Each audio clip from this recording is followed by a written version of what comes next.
Hi guys, welcome back to my channel. In today's video I'm going to show you how to add border in Google Sheet to make your spreadsheet clean and organized. So first of all, click range of cells where you want to add border, then go to border section. Here you can see it's a border icon. Click here.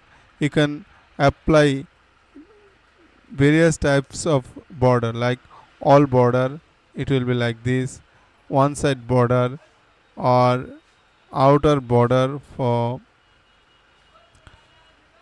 So basically we like add this one and then go to border color. You can also change the color of border and also you can change the style like this or this. That's it it very that's it.